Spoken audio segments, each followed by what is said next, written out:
बिस्मिल्लाहिर्रहमानिर्रहीम, अस्सलाम वालेकुम। मैं हूं मखदूम शहाबुद्दीन। 21 दिसंबर 2025 इतवार का दिन। नाज़रीन इकराम, पाकिस्तान अपनी मिलिट्री माइट मई 2025 के टाकरे में दिखा चुका है और अब पूरी दुनिया इसे तस्लीम कर रही है। पाकिस्तान मिलिटरली इस वक्त दुनिया के उफक पर चमक रहा है। भारत की रुसवाई ही रुसवाई है। आज के दिन तक भारतीय मीडिया फेक न्यूज़, प्रोपेगेंडा और सिर्फ दिल के खुश रखने को गालिब ये ख्याल अच्छा है कि मिस्दाक खुद फरेबी जो है उसको इस कदर हवा दे रहा है। बॉलीवुड मूवीज़ ये जारी कर देते हैं कि इन्हें लगता है कि शायद इस तरीके से हम रियलिटी को चेंज कर लें। रियलिटी ये है कि इस वक्त पाकिस्तान जो है वो मिलिटरली अपनी धाक बिठा चुका है और इस सब के अंदर अब पाकिस्तान जो है वो कुछ बहुत बड़े डिफेंस एग्रीमेंट्स कर रहा है। गुज़श्ता 6 महीने में पाकिस्तान ने तारीख साज दिफाई मुआहदे किए और इन तारीख साज दिफाई मुआहदों ने पूरे का पूरा पाकिस्तान का जो मंजरनामा है वो तब्दील कर दिया है। क्योंकि भारत जो जो ख्वाब देख रहा था, भारतीय तैयारा तेजस देख लें आप, दुबई एयर शो पे क्या हुआ, पाकिस्तान के JF-17 थंडर ने वहां पर क्या कमाल किया और वहां पर भी एक डील हुई। पाकिस्तान इस वक्त मुतअद्दिद ममालिक के साथ JF-17 थंडर तैयारों की डील्स कर रहा है। ये हमारे कामरा में बनते हैं, ये पाकिस्तान का तैयारा है।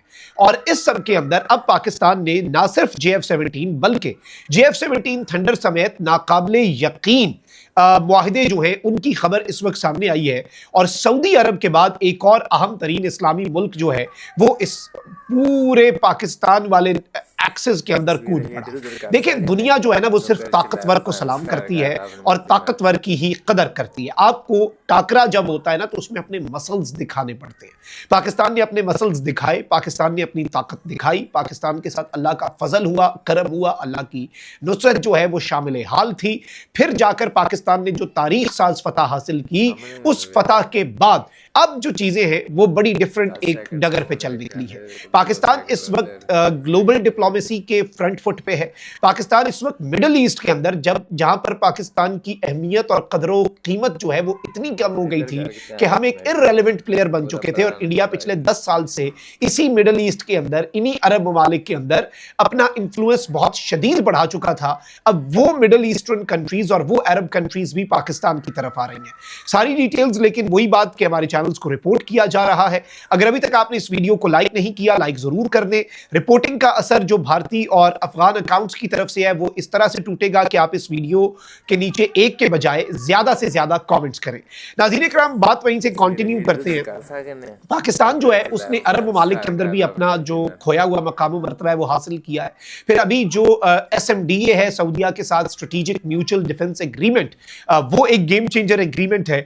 और अब जो रिसेंट एक लीबिया का दौरा है, नाज़रीन इकराम, पाकिस्तान की मिलिट्री लीडरशिप की तरफ से जो लीबिया का दौरा है, इस दौरे ने भी बहुत कुछ वाजे कर दिया है। और इस दौरे के वाले से अब जो डिफेंस डील की खबर आ रही है वो बहुत बड़ी है। यानी पाकिस्तान ने आज तक किसी मुल्क के साथ इतना बड़ा दिफाई मुआहदा शायद साइन ना किया हो। ऑल्दो अभी हमने दोस्त मुल्क, बरादर इस्लामी मुल्क बांग्लादेश के साथ JF-17 से लेकर जो उनके टैंक्स हैं वो अपग्रेड करने का मुआहदा, फिर दोस्त और बरादर इस्लामी मुल्क आज़रबाईजान को हम JF-17 प्रोवाइड करते हैं।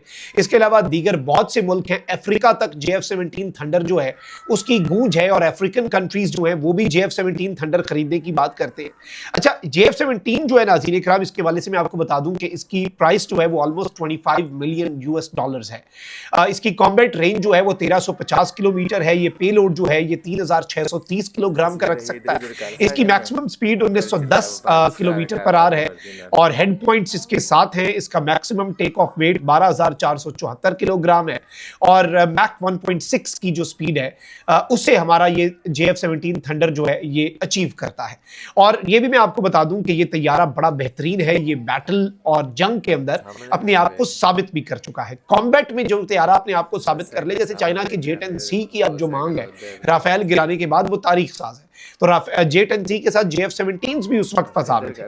अब नाज़रीन इकराम, लीबियन नेशनल आर्मी के साथ ये बताया जा रहा है कि पाकिस्तान ने $4.6 बिलियन, 4.6 अरब डॉलर की एक डिफेंस डील जो है वो साइन कर ली है।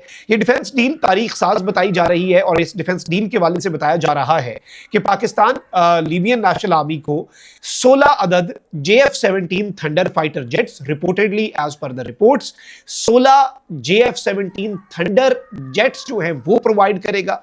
फिर सुपर मशाक, ये एयरफोर्स का हमारा जेट है, ये ट्रेनर जेट्स होती है जिनमें आपकी एयरफोर्स ट्रेनिंग करती है। और आपको पता है कि भारत के इस एक्सपीरियंस के बाद मुल्कों को पता लग गया कि सिर्फ जहाज नहीं, ट्रेनिंग के ऊपर भी कुछ खर्चा करना है, ट्रेनिंग को भी सीरियसली लेना है। तो पाकिस्तान 16 तो JF-17 दे रहा है, इसके अलावा 12 सुपर मशाक ट्रेनर एयरक्राफ्ट जो है वो पाकिस्तान प्रोवाइड करेगा। फिर पाकिस्तान के जो मेन बैटल टैंक हैं, मुख्तलिफ टाइप्स ऑफ टैंक्स होते हैं ना, जो मेन टैंक है हैदर टैंक, वो 44 टैंक्स जो हैं वो पाकिस्तान लीबियन नेशनल आर्मी को प्रोवाइड करेगा। फिर इसके साथ ही साथ एडवांस्ड इन्फेंट्री मॉर्टर सिस्टम जो है वो पाकिस्तान ने प्रोवाइड करना है। फिर इसके साथ 1 मल्टीपर्पज नेवल वेसल, जो एक बहरी जहाज है जंगी, जो कि मुतअद्दिद पर्पसेस को सर्व कर सके, यानी अटैक भी कर सके, अपना डिफेंस भी कर सके, उसमें एयर डिफेंस भी हो, उसमें मिसाइल्स भी हो, यानी एक बड़ा फुल फ्लेज किस्म का जो नेवल वेसल है वो पाकिस्तान प्रिपेयर करके दे। और इसके साथ ट्रेनिंग जो है वो लीबियन आर्म्ड फोर्सेस के लिए, उसके हवाले से भी ये बताया जा रहा है कि पाकिस्तान जो है वो बड़ा कदम उठाए।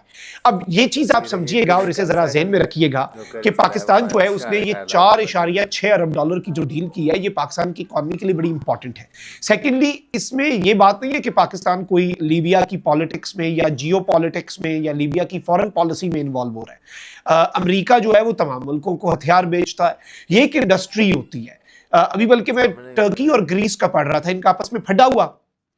टर्की के F-16 तैयारे जो हैं वो ग्रीस में दाखिल हुए, ग्रीस के F-16 तैयारे स्क्रैम्बल हुए टर्की का मुकाबला करने के लिए, मतलब दोनों तरफ अमरीकी F-16 ही थे।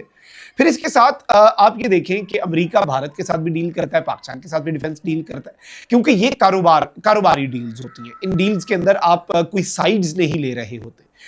इन डील्स के अंदर आपका प्योरली ये एक बिजनेस होता है, आप अपनी इकोनॉमी को बेहतर बनाते हैं और फिर जो इसमें से मुनाफा होता है उससे आप अपनी डिफेंस इंडस्ट्री को बेहतर बनाते हैं, उससे आप अपने डिफेंस को मजबूत बनाते हैं इसमें से, क्योंकि Pakistan would earn from this.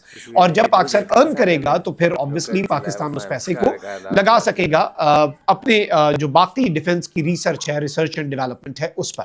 अब एक और अहम इस्लामी मुल्क का पाकिस्तान पर ट्रस्ट करना, पाकिस्तान की नेवी साइड, आर्मी और एयरफोर्स, तीनों ना, टैंक भी हो गए, एडवांस मोटर गोले भी हो गए आर्मी के, एयरफोर्स के JF-17 और मशाक तैयारे हो गए, फिर नेवल वेसल, यानी तीनों पाकिस्तान की जो ट्राई सर्विसेज हैं उनके ऊपर लीबिया का ये ट्रस्ट जो है, आई थिंक ये एक मुंह बोलता सबूत है पाकिस्तान की मिलिटरली, जो पाकिस्तान ने सुपीरियॉरिटी हासिल की above India, over India, India के ऊपर जो हमने एक बढ़तरी हासिल की, ना सिर्फ उसका बल्कि भारत का श्रिंक होता हुआ मिडिल ईस्ट के अंदर भी जो किरदार है और इंटरनेशनल डिप्लोमेसी में भी जो किरदार है वो सामने आता जा रहा है। पाकिस्तान ने तो अरब्स एक ब्लॉक है, इसके अलावा वेस्ट का एक ब्लॉक है, फिर चाइना रशिया का, पाकिस्तान तो इन तीनों में बेहतरीन बैलेंस रखे हुए है। इंडिया इन तीनों में मुश्किल से भी एडजस्ट नहीं हो पा रहा, क्योंकि इंडिया जो है वो ना घर का रहा है, ना घाट का, ना इधर का रहा है, ना उधर का। और पाकिस्तान जो है वो अल्हम्दुलिल्लाह अल्लाह के फजल और करम से डिफेंस जो एक्सपोर्ट्स हैं उनमें भी दिन दुगनी और रात चुगनी तरक्की कर रहा है। अपना बहुत ख्याल रखें। अल्लाह निगहबान, पाकिस्तान जिंदाबाद।